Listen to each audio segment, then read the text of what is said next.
Assalamualaikum warahmatullahi wabarakatuh. Ahlan wa salam di channel Sinemabok 71. Pada video kali ini admin akan menceritakan kisah lucu Abu Nawas. Siapa yang tidak kenal dengan Abu Nawas? Seorang pujangga Arab yang bernama asli Abu Ali Al-Hasan bin Hani Al-Hakami. Abu Nawas lahir di kota Ahvaz di negeri Persia, dengan darah Arab dan Persia mengalir di tubuhnya. Lewat humor-humor yang jenaka namun mengena, beliau Abu Nawas sering mengkritik para penguasa seperti masa kekhalifahan Harun al-Rasyid. Kritik yang mengena namun dibuat jenaka itulah yang membuat sang khilafah tidak bisa marah namun bisa memahami apa yang disampaikan.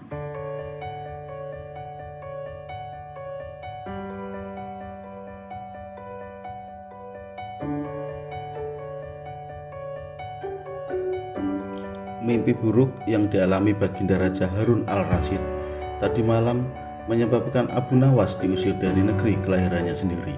Abu Nawas tidak berdaya, bagaimanapun ia harus segera menyingkir meninggalkan negeri tercinta hanya karena mimpi. Masih jelas terngiang-ngiang kata-kata Baginda Raja di telinga Abu Nawas. Tadi malam aku bermimpi bertemu dengan seorang laki-laki tua.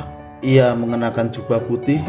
Ia berkata bahwa negerinya akan ditimpa bencana bila orang yang bernama Abu Nawas masih tetap tinggal di negeri ini. Ia harus diusir dari negeri ini sebab orang itu membawa kesialan. Ia boleh kembali ke negerinya dengan syarat tidak boleh dengan berjalan kaki, berlari, merangkak, melompat-lompat, dan menunggang keledai atau binatang tunggangan yang lain, kata Baginda Raja kepada Abu Nawas.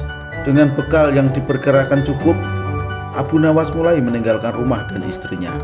Istri Abu Nawas hanya bisa mengiringi kepergian suaminya dengan derai air mata. Sudah 2 hari penuh Abu Nawas mengendarai keledainya. Bekal yang dibawanya mulai menipis. Abu Nawas tidak terlalu meratapi pengusiran dirinya dengan kesedihan yang terlalu mendalam. Sebaliknya, Abu Nawas merasa bertambah yakin bahwa Tuhan Yang Maha Esa akan segera menolong keluar dari kesulitan yang sedang melilit pikirannya. Bukankah tiada seorang pun yang lebih baik daripada Allah Subhanahu wa Ta'ala dalam saat-saat seperti ini, pikir Abu Nawas di dalam hati. Setelah beberapa hari Abu Nawas berada di negeri orang, ia mulai diserang rasa rindu yang menyayat-nyayat hati yang paling dalam. Rasa rindu itu makin lama makin menderu-deru seperti dinginnya jam harir sulit untuk dibendung. Memang tak ada jalan keluar yang lebih baik daripada berpikir. Apakah dengan akal ia harus melepaskan diri? Apakah aku akan meminta bantuan orang lain dengan cara menggendongku dari negeri ini sampai ke istana Baginda? Tidak akan ada seorang pun yang sanggup melakukannya. Aku harus bisa menolong diriku sendiri tanpa melibatkan orang lain, pikir Abu Nawas. Pada hari ke-19, setelah segala sesuatunya dipersiapkan, Abu Nawas berangkat menuju ke negerinya. Perasaan rindu dan senang menggumpal menjadi satu.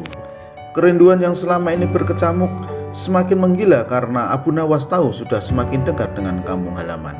Mengetahui Abu Nawas bisa pulang kembali, penduduk negeri menjadi gembira. Desas-desus kembalinya Abu Nawas segera menyebar secepat bau semerbak bunga yang menyerbu hidung. Kepulangan Abu Nawas juga sampai ke telinga Baginda Harun al-Rasyid. Baginda juga merasa gembira mendengar berita kedatangan Abu Nawas. Tetapi dengan alasan yang sama sekali berbeda. Rakyat gembira melihat Abu Nawas pulang kembali karena mereka mencintainya. Sedangkan Baginda Raja gembira mendengar Abu Nawas pulang kembali karena beliau merasa yakin kali ini Abu Nawas tidak akan bisa mengelak dari hukuman.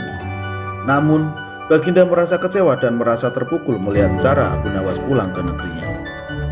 Baginda sama sekali tidak pernah membayangkan kalau Abu Nawas ternyata bergelayutan di bawah perut keledai, sehingga Abu Nawas terlepas dari sanksi hukum yang akan dijatuhkannya karena memang tidak bisa dikatakan telah melanggar larangan Baginda Raja karena Abu Nawas tidak mengendarai keledai.